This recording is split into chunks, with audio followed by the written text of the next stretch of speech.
Pasado el paréntesis parcial que nos impusieron las celebraciones del Año Nuevo, volvemos a mirar en Romanos 16, los saludos de Pablo a sus hermanos de Roma al final de su carta, y en estos versículos el Espíritu Santo le guía a dar las últimas recomendaciones a la Iglesia que siguen teniendo vigencia hoy en día en cualquier iglesia y en cualquier lugar del mundo. Salúdense los unos a los otros con un beso santo, dice Romanos 16:16, la versión popular. La misma expresión está en 1 Corintios 16:20, en 2 Corintios 13:12, en 1 Tesalonicenses 5:26 y también la usa 1 Pedro 5:14, donde le llama ósculo de amor o beso de amor.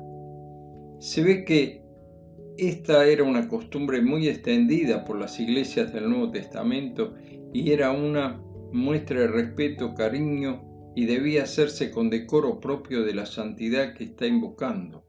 Recordemos que la palabra santo indicaba algo que se dedicaba al servicio de Dios en el templo, por ejemplo. Era algo puesto aparte y en este sentido nosotros como hijos de Dios en nuestras iglesias no deberíamos tener ningún tipo de inconvenientes en cumplir con el debido decoro y respeto a esta práctica. De hecho se hace. Luego agrega un saludo generalizado de las iglesias locales que había en aquella zona. Recordemos que estaba escribiendo desde Corinto o desde alguna zona griega aledaña, muestra de la comunión existente entre las diversas congregaciones nacientes en el imperio. Luego viene una dura advertencia: mas os ruego, hermanos, que os fijéis en los que causan divisiones y tropiezos en contra de la doctrina que vosotros habéis aprendido, y que os apartéis de ello, porque tales personas no sirven a nuestro Señor Jesucristo, sino a sus propios vientres, y con suaves palabras y lisonjas engañan los corazones de los ingenuos. Romanos capítulo 16, versículos 17 y 18. Muchas veces hemos escuchado hablar de la iglesia primitiva, como si fuera la iglesia ideal, la iglesia muy alejada de nosotros en santidad, y creo que esta es una imagen distorsionada de la realidad. Ellos eran tan semejantes a nosotros como una gota de agua a otra. Ellos vivieron con los mismos problemas morales y espirituales que nosotros y en algún caso no sabían cómo resolverlo. Por ejemplo, en 1 Corintios 5, allí había que tomar medidas y felizmente nos quedó esta enseñanza, pero también hay otros casos que plantean las Escrituras, los que causan divisiones, por ejemplo, en 2 Tesalonicenses capítulo 3 y 6. La orden es terminante. Lo mismo pasa en 2 Juan versículo 10. Si alguien causa tropiezos de tipo doctrinal y moral y reprendido, no se corrige, debemos apartarnos de él como iglesia y también como individuos. Ver el versículo 18. Todos nosotros hemos conocido este tipo de gente que se quiere mezclar dentro de la iglesia afectando una santidad que no tiene. Esto es un serio problema y tenemos que enfrentarlo.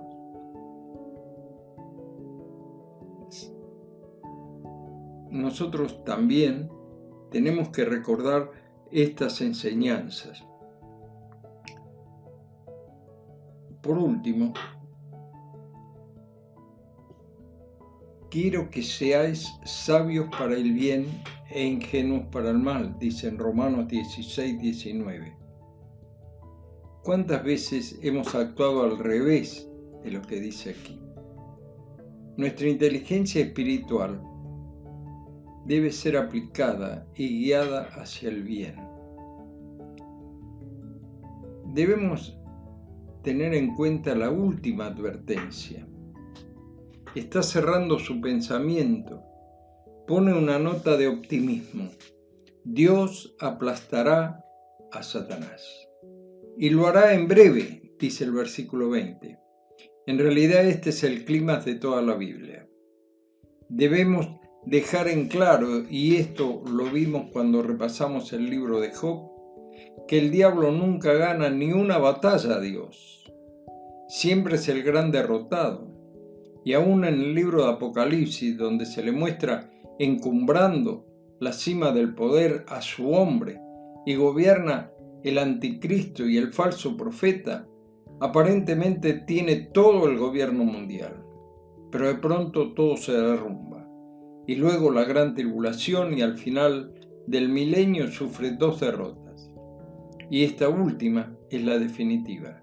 Será confinado a una eternidad de castigo eterno, si podemos decir, como dice la Escritura, Dios aplastará en breve a Satanás.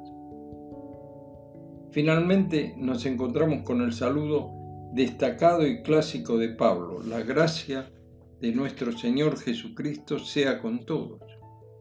Qué hermoso es pensar que la gracia de Dios y la gracia de su Hijo nos han alcanzado, que han transformado la vida, que no ha sido la ira, sino el amor inmerecido de nuestra parte, lo que nos atrajo a Él. En este sentido debemos ser agradecidos por su bondad y misericordia. Se hizo en nosotros carne, el versículo de Juan 3:16, porque de tal manera amó Dios al mundo que ha dado a su Hijo unigénito para que todo aquel que en Él cree no se pierda, mas tenga vida eterna. Hemos creído y experimentado junto con los demás miembros de la Iglesia la gracia del Hijo, pero nos ha unido por su muerte, que nos ha integrado en una familia. Porque el que santifique a los que son santificados, de uno son todos, por lo cual no se avergüenza de llamarlos hermanos. Qué hermoso es pensar esto. Demos gracias en una oración con nuestras propias palabras por esta enorme bendición. Que el Señor nos bendiga. Y recordemos, el que santifica y los que son santificados, de uno son todos, por lo cual no se avergüenza de llamarlos hermanos. Hasta mañana, si Dios quiere.